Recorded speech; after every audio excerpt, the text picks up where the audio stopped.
Facebook has been under fire in recent months for allowing and allegedly promoting fake news stories on its network. The tech giant has also been under pressure to crack down on these stories.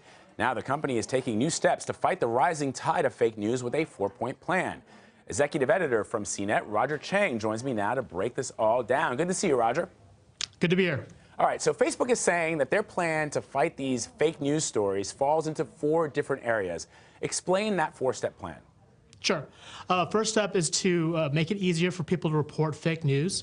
They're also going to be working with third-party fact checkers to actually dispute some stories so that some of the posts will actually say that this is disputed. You'll have to actually click through that warning message before you read it. Then they're going to be they're going to be cutting off sort of the financial incentives by making it harder to spoof domain names, so it doesn't look like the story is coming from a legitimate news site. And they're also testing out an algorithm looking at whether or not stories that don't get shared a lot are intentionally misleading people and de-emphasizing those stories. So I wonder, I mean, what are the pros and cons of this plan? Well, for one thing, Facebook has been under fire for this fake news flap. They obviously needed to do something.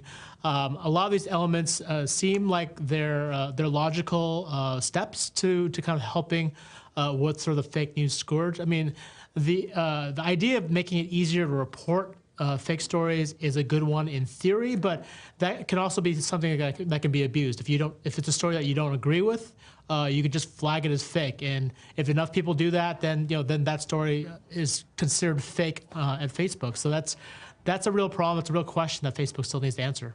You know, for lay people, it sounds that this plan might be too vague, and I also wonder.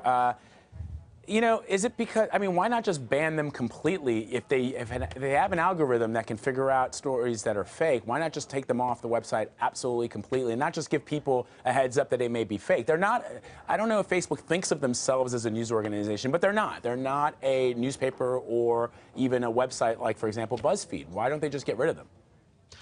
Well, I mean, I think that puts Facebook in a really tricky position. I don't think Facebook wants to be the arbiter of truth.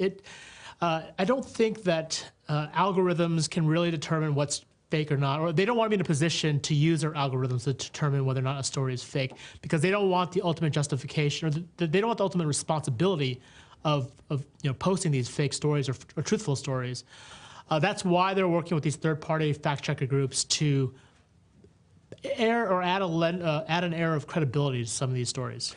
You know, I wonder, Roger, I mean, if they put a story on Facebook, if I click on a story on Facebook that says Neil Armstrong did not walk on the moon, that the moonwalk was filmed in a Hollywood studio, that is not true. It's factually incorrect. There's no, Facebook isn't deciding whether a story is true or not. It's not true. So I just wonder if that argument is because maybe less people will use Facebook if they can't post these stories.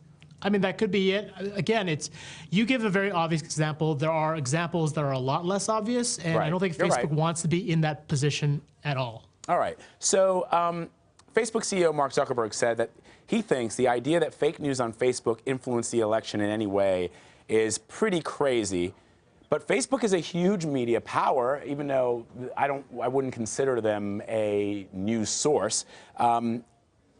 You know, they've got 1.8 billion monthly visitors, and 66% of those users are getting their news from Facebook. Yep. Is this plan enough to combat what we're seeing? It's unclear how effective this is going to be. I think the idea that if you click on a story that's disputed, you'll get a warning message can be helpful. I think for a lot of folks who may have their minds made up, maybe it's not that effective. But I think there's no dispute that Facebook is a massive news source. I mean, for many people, it's their primary news source at this point. Yeah, that's fascinating. Roger Chang from CNET. Always good to talk to you, man. Thank you. Thanks.